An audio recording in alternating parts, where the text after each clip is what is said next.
રાષ્ટ્રપતિ દ્રૌપદી મુર્મુનું બોત્સવાનાના હવાઈ મથક ઉપર ઉષ્માભેર પારંપરિક સ્વાગત, 21 તોપોની સલામી સાથે અપાયું ગાર્ડ ઓફ ઓનર. રાષ્ટ્રપતિ નેશનલ એસેમ્બલીને પણ કરશે સંબોધન.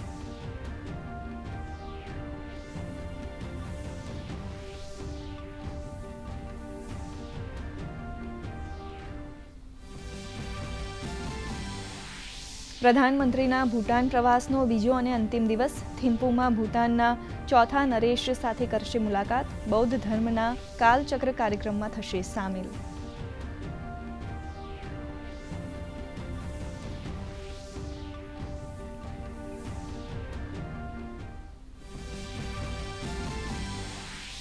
દિલ્હી બ્લાસ્ટની તપાસ કરશે એનઆઈએ. હાઈ એલર્ટ ઉપર દિલ્હી એનસીઆર.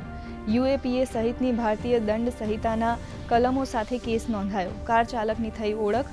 વિવિધ સુરક્ષા એજન્સીઓની તપાસમાં મળી આવ્યા વિસ્ફોટક.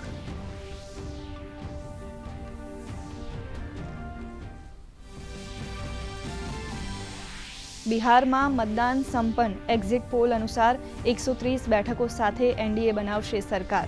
જનસુરાજ પાર્ટીનું પણ ખાતું ખુલે તેવા સંકેત. મહાગઠબંધનને નિરાશા સાંપડવાના એંધાણ. સરેરાશ મતદાન 68.65% નોંધાયું.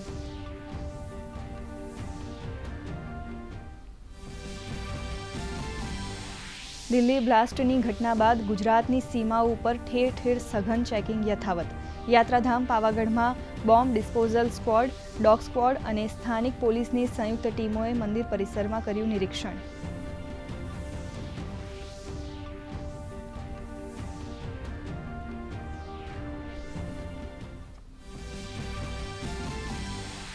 નવસારીના બિલીમોરામાં સ્ટેટ મોનિટરિંગ સેલની મહત્વની કાર્યવાહી. દરોડા દરમિયાન 4 કુખ્યાત આરોપીઓની કરી ધરપકડ.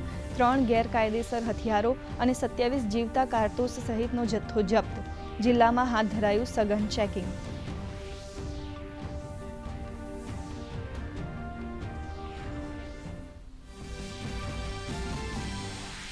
રાજ્યમાં નહીં વધે ઠંડીનું જોર. આગામી 7 દિવસ દરમિયાન લઘુત્તમ તાપમાનમાં મોટો ફેરફાર થવાની સંભાવના નહીવત.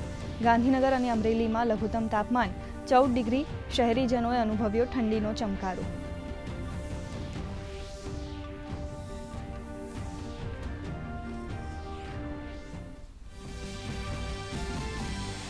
શતરંજ વિશ્વકપમાં ચોથા રાઉન્ડમાં પહોંચ્યા અર્જુન એરિગેસી. પ્રજ્ઞાનંદ, હરિકૃષ્ણ અને કાર્તિકની પ્રથમ ગેમ થઈ ડ્રો. આજે રમાશે ચોથા તબક્કાની બીજી ગેમ.